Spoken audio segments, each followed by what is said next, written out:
I'm ready. Contrary to what Stephanie thinks, I'm ready. All right. Any gratitudes, victories? I'm just always grateful for opportunities. I just have a very optimistic view of looking for the good. And I don't know where that came from. And when I was listening to George interview Josh, and I felt the same way. There was something that happened somewhere along my childhood that I'm like, I'm not going to do this. I'm going another way. So I'm just really grateful for that because my siblings don't have that. They're the negative Nellies. And so I'm grateful for whatever happened or why. And I think it was one time in my grandmother's living room up in Heber, she had a book by Zig Ziglar, and I want to find it. It was about happiness. And I can remember it, and I, at like 14, I opened it up and started reading it, and it changed my life. Wow. Yeah. That's awesome. So cool. I'm grateful for opportunities and just my view on being happy Being happy. and free. Yeah, I love that. Yeah. Awesome. Thank you. Cool. Good. Anyone else? Yeah, I'm just really grateful for regulatory compliance. Ooh, Oh, really? you're the one. Hey, Yeah. tell. I can't even say that. Yeah, That's pretty nerdy. Nobody else likes that, Al, so. All right, well, that's good. Did you say nerdy? By nerdy. What? You gotta know why now. Okay, Love you, Al. they want to know why, Al. Well, because you're hosting today's morning ascent. Doing morning ascent, okay. I see how it is. He's snuggling up to you. Brown nose. Yeah, exactly. Early Friday. Okay. Cool, okay, last chance. Anyone else? Anyone else thankful for me?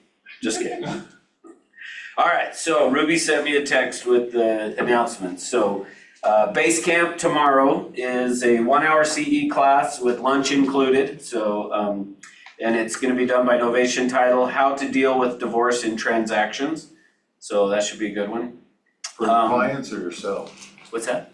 Oh, For the clients or yourselves, like I said? Yeah, probably both. Then Pumpkin Patch is October 14th, so a registration email's been sent out, so sign up for that.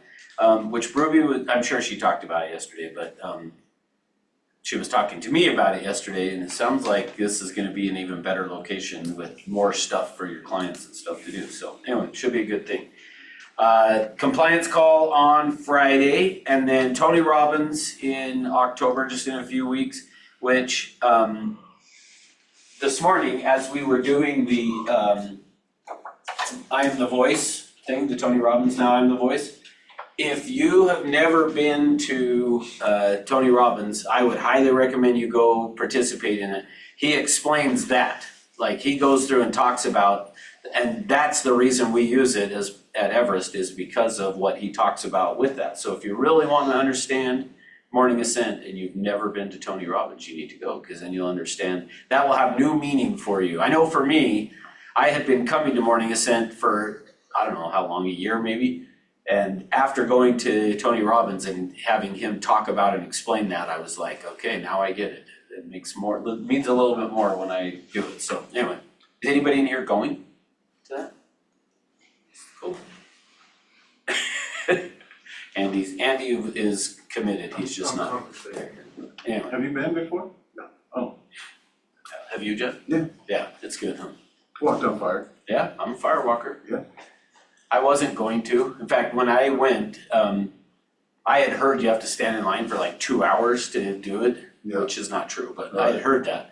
And so I was like, it was already so late. I'm like, I'm not sticking around. And I was talking to some just random guy about that. And I just was like, yeah, I don't want to get on a long line. And he's like, hold on. And then he left and came back like 5 minutes later. He's like, okay, come with me.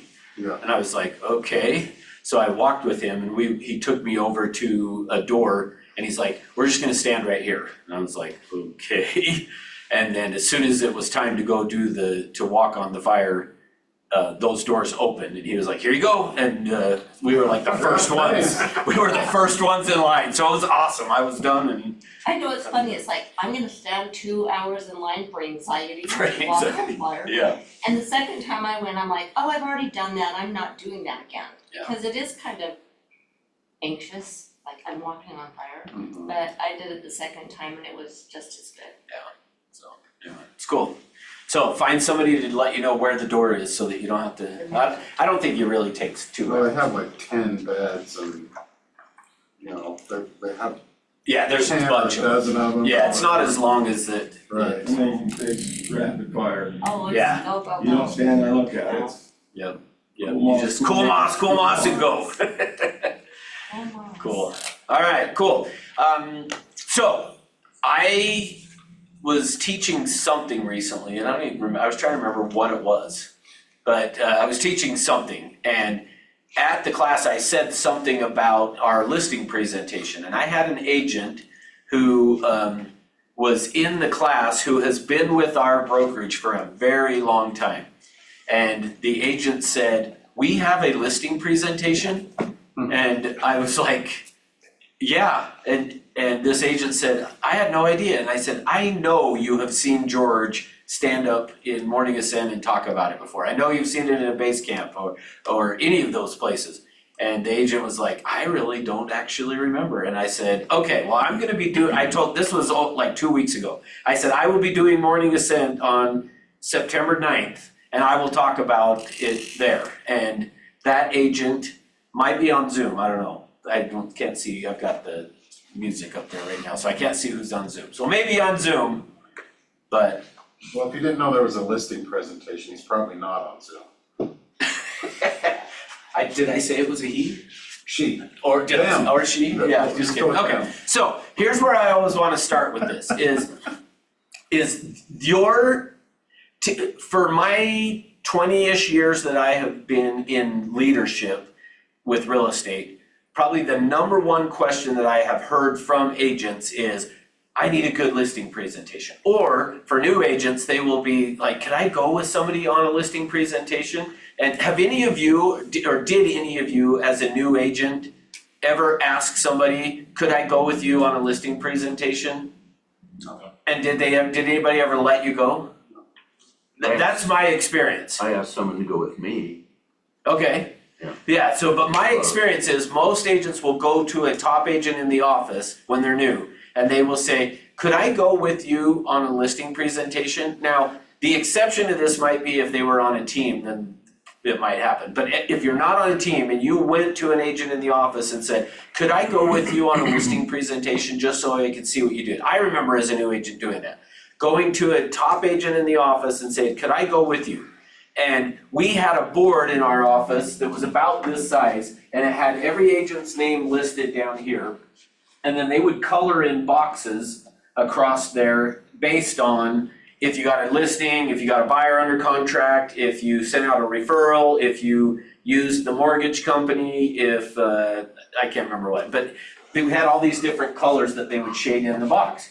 Well, I remember this agent, I went to him and said, when you go on your next listing presentation, could I go with you so that I can see like what to do?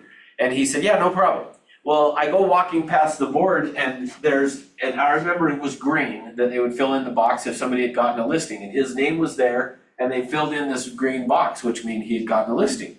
And so I went to him and I said, his name was Bob, and I said, hey Bob, I thought you were gonna let me go with you on your next listing presentation. And he said, well, that was just an SOI, like a friend, and so it really wasn't a listing presentation. I just went and got everything signed, so I didn't tell you about it. Well, every single time I would see a green box get filled in there for any of the agents in the office that I had asked that of, they would always come back and say some type of an excuse of, it was an SOI, or it was the last minute, and what I've learned is most agents don't have a listing presentation. And so when even the top agents, when you go to them and say, could I go with you? The reason they say no is because they don't want you to see how unprepared they are or unorganized or not structured, maybe is the better word, structured in doing it. And so I remember I was at Coldwell Banker before I came here.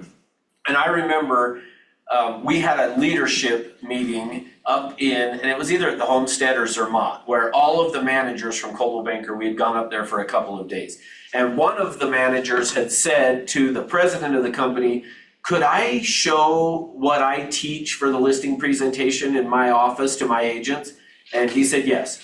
So as part of these meetings that we had had over this 3 days, this manager, after a lunch one day, we're sitting down and he says, okay, I'm gonna go through and teach you guys how I teach to my agents the listing presentation.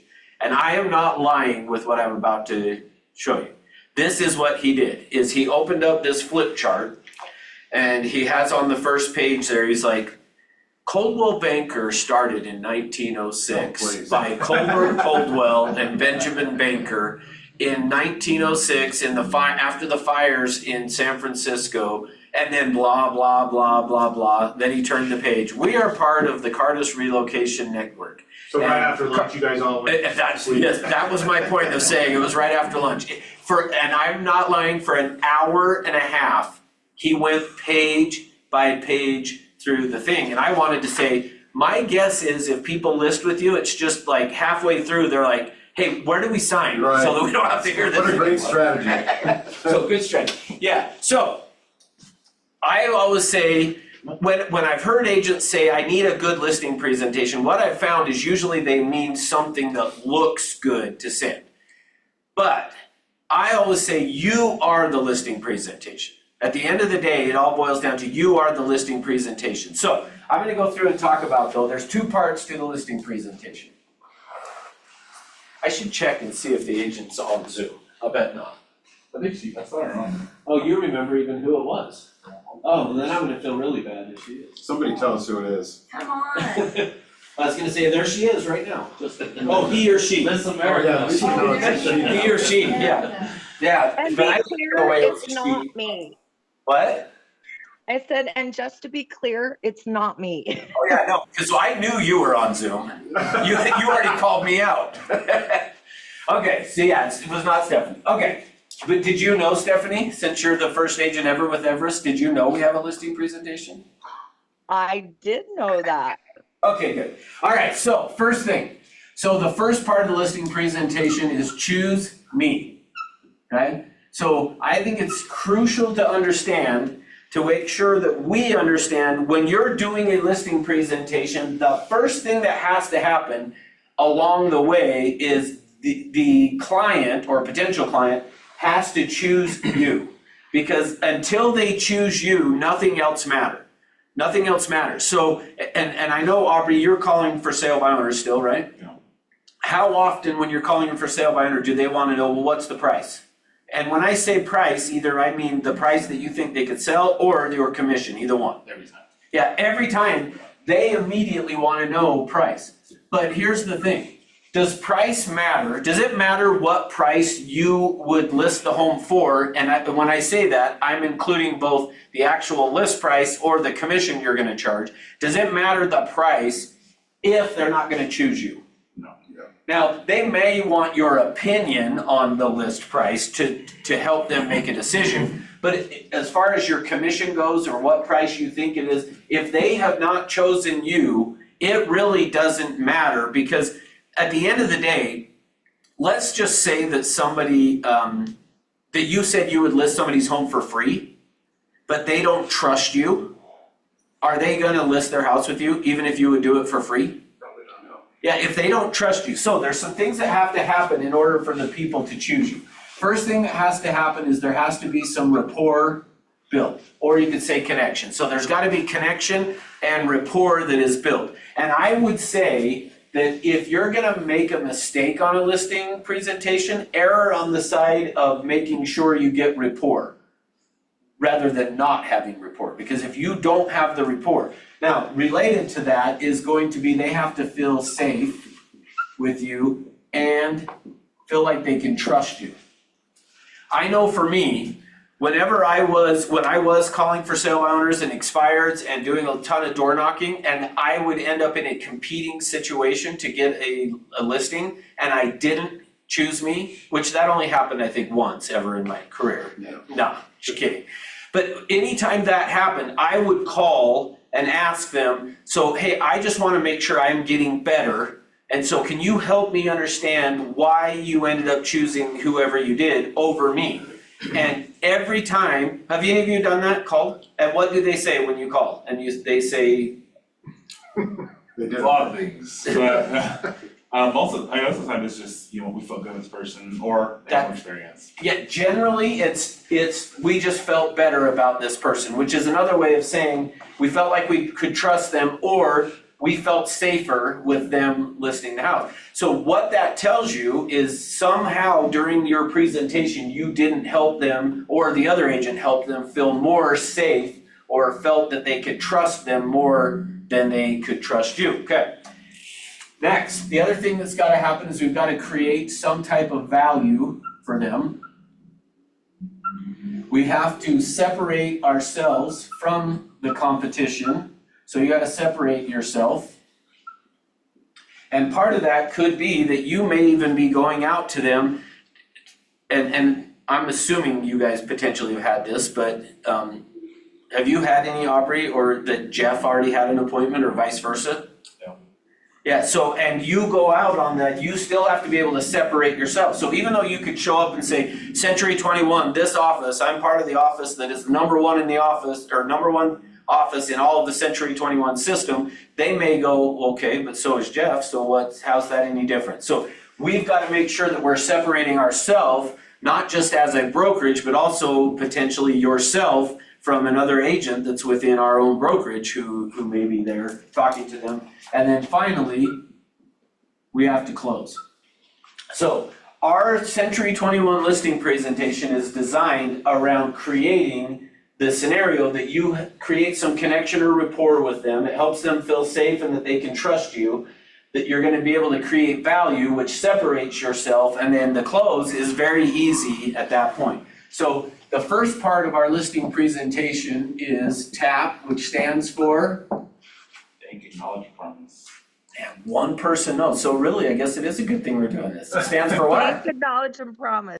Okay, good. So thank, acknowledge, and promise. So when you go out on a listing presentation, you want to start by thanking them, acknowledging something about the property or about them taking the time, or part of the acknowledgement even could be that you're acknowledging something you had talked about with them on the phone. So as you were prospecting, you set the appointment, part of the acknowledgement might even be like, hey, I remember while we were talking, Aubrey, on the phone, you mentioned that you were needing to get the home sold because of blah, blah, blah, whatever. You're just acknowledging that, hey, I understand what you told me about before, or you can acknowledge something about the property, like the curb appeal and how great the flowers look, something like that. And then finally, give them some type of a promise. Promise them that, hey, regardless of what happens, after our meeting, I'm gonna give you some great information that is going to help you to make a better decision on getting your home sold. So we always wanna thank, acknowledge, promise. Then for me, after I've done that, the next piece that I like to do is to look at the house. And I've done this both ways. When you go look at the house, you either go look at it with them, have them show you through the property, or you go and look at it yourself without them. So I've had scenarios where I will say to them, I want to discover your home through the eyes of a buyer. So I would like to go look at it the way that a buyer is going to see it without you there telling me everything about it. And for me, typically the way I decide if I'm going to have them show me through the house or just do it on my own is how much rapport or connection do I have with them. If I feel like I had some good connection or rapport, and if I have another appointment or somewhere I need to get to, I want to look at the house without them showing me, because you guys know if they show you through the house, it's going to take a lot longer to go do it versus you could go look at the house in a few minutes and see everything you need to see. But if they're showing you, they want to point out little Johnny's trophy that he won or whatever, and they're going to tell you about all the stuff in the property, right? So if I don't feel like I have the connection and rapport though, remember, during your presentation, if you're going to make a mistake on getting too much connection and rapport, because that's going to create the safety or the trust for them. So if I feel like I need that, I am going to have them show me through the house so that I can spend that time building that connection and rapport with them. If I've got it, I'm gonna go look at it on my own. Number 2 then is what we call the map, which really, or the other way I say it is an overview, give them an overview. And if all of a sudden a bus pulled up out front and I said to you guys, oh, perfect, the bus is here, let's go get on the bus. If that happened right now, every one of you would ask me what? Where are we going? Where are we going? So notice that everybody likes to know, where are we going?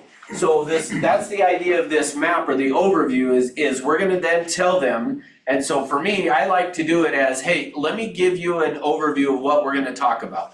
First, we're gonna talk about, and I'll change colors here, your needs, your wants, and your expectations. So first we're gonna talk about your needs, wants, and expectations, and then I'll share with you what I would expect from you as a seller as well. After we've talked about the needs, wants, and expectations, then we're gonna talk about, I always write it down as marketing, but I'm actually not gonna talk to them about marketing the way you would think marketing, but I'm gonna say to them, after we've talked about your needs, wants, and your expectations, I'm gonna share with you what I do to get a home sold. I'm gonna share with you what I do that makes me different than everybody else. So if you are thinking about it, part of what we're gonna do is when I'm asking them about their needs, wants, and expectations is designed around hitting these pieces, trying to create the connection and rapport to help them feel safe and that they can trust me. The marketing piece is where I'm gonna show them what I do to get a home sold, which is gonna hit on creating value and separating myself from everyone else out there. Then I'm gonna tell them, after we've talked about what I do that's different than other agents, how I'm different than every other agent out there, then we will talk about the market. And when I say we're talk about the market, we're gonna start with the big picture, the macro, the big picture of the market. We're gonna talk about pricing and CMA. And then finally, I'm gonna close. So here's what it should look like when you're sitting down with them, is I would be saying, Savannah, thanks for having me out, I appreciate it. You know, I know on the phone you talked about how important it was that you got your home sold and you got the highest price possible because you needed that for your next house, I remember that. And I promise you that whether we end up working together or not, I'm gonna give you some really good information. So what I'd like to do now is go out and just take a look at the house real quick, and here's some information about me or my company, whatever, that you can look at if you want while I take a look at the home. And then when I come back, I'm gonna sit down and say, okay, you've done a great job with the house. I've got a few ideas that I'll share with you later on to getting the home sold. But before we get started, let me just give you an overview of what this is gonna look like. So first, I'm gonna ask you some questions that's gonna help me understand your needs, your wants, and ultimately what you would expect from me. And then I'll share with you what I will expect from you as a seller as well. After that, then I'll share with you what I do to get a home sold and how that makes me different than every other agent out there. After we've done that, we're gonna go through and talk about the market and how that's gonna affect what's going on in the market today and how that's gonna affect the price of your house. And then we'll ultimately land on what we think that your home should be listed for. And then after that, if you're comfortable and confident in everything I've had to say, I'll just ask you to sign some paperwork, okay? And she just gave me an okay. So now I've already set it up that I'm going to close and I'm gonna ask you to do that. Is that okay? And she said, okay. Major tie down. Yeah, big tie down on them. So it should now be easy to then close. So anyway, okay, make sense on this. Yep. Then the next piece is, number 3, is now I'm gonna say, okay, now I'm gonna come and ask those questions. So this piece is gonna be here, okay? So now I'm gonna ask the questions. When you ask the questions, my personal favorite is I always wanna start with describe for me and then whatever it is. So I'm gonna say, so Savannah, describe for me ultimately what you're wanting to accomplish in getting the home sold. Or describe for me, well, let me give you some others. The other ones that I like to use are share with me, tell me about, and help me understand. Okay, so I'm gonna say, share with me your past experience of working with real estate agents. Give me the good, the bad, and the ugly. Like, I am just gonna ask a bunch of questions here, and all of the questions I'm gonna ask, I want them to be, these are what's called directives. So you're directing them by saying, share with me, describe with me, tell me about. It's not just, have you worked with other agents in the past? That's not a yes or no questions. These are designed to get them talking. And the idea behind that is because the way that people make decisions is based on, and this is, oh, I don't have time to get into that.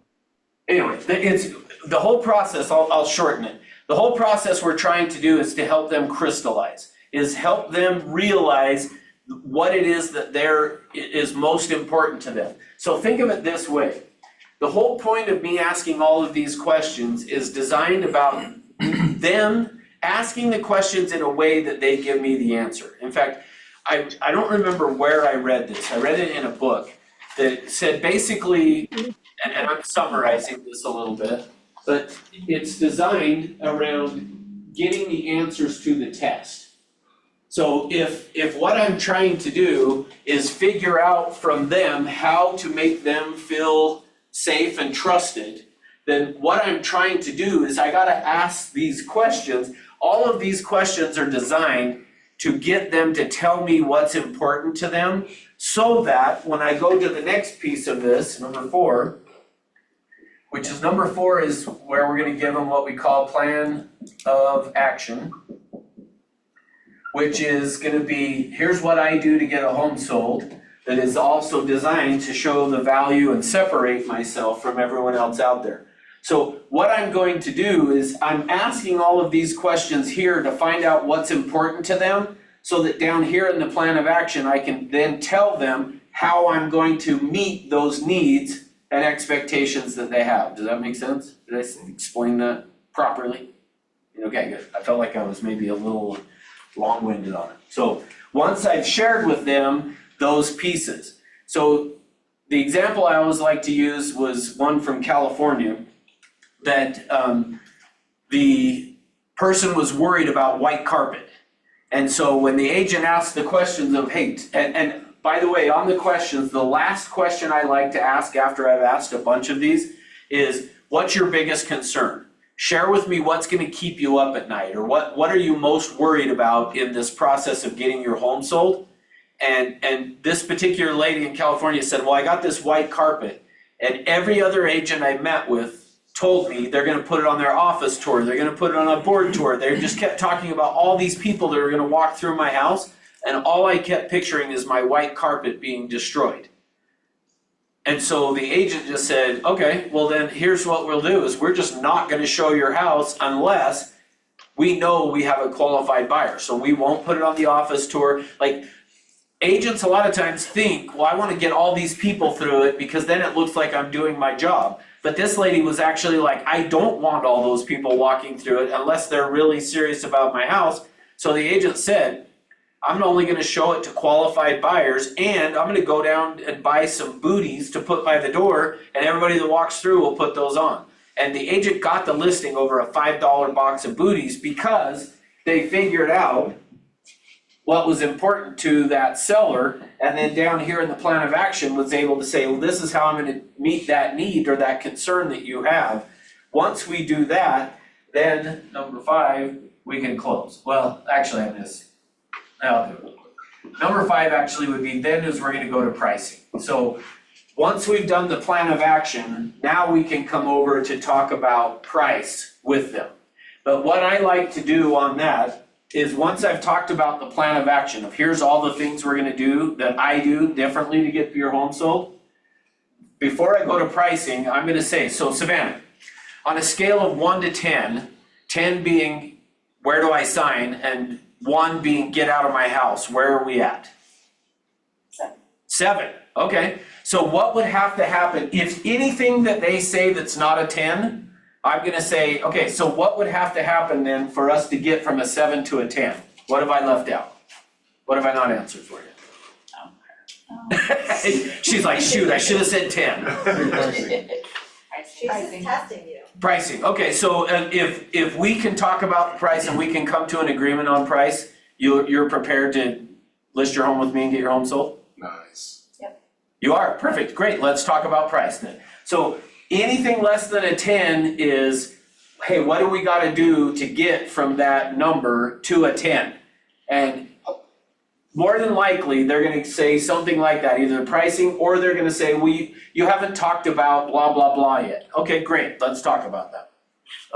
In your work, did you ever have a client not even talk about money in the questions part? Yes, And so you don't even go there during the presentation? correct. Doesn't matter, right? Doesn't matter, yeah. In fact, I had, a whole long story, but I had, another agent, it wasn't really an agent, it was a leader in the company, but I had another agent say to me one time, when are you gonna talk about marketing, like how many websites we're putting it on and all that kind of stuff?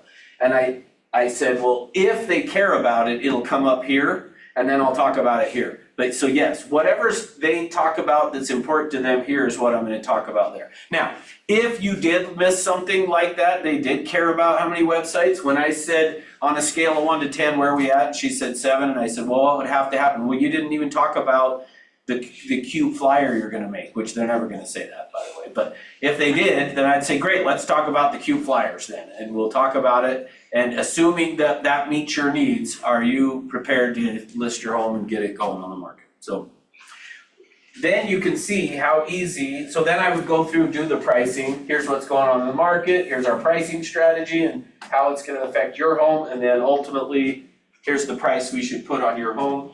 And then last, close, but the close, you can see, I already did with Savannah by saying, hey, so assuming we can come to an agreement on price, are you wanting to get your home listed with me? Yep, great.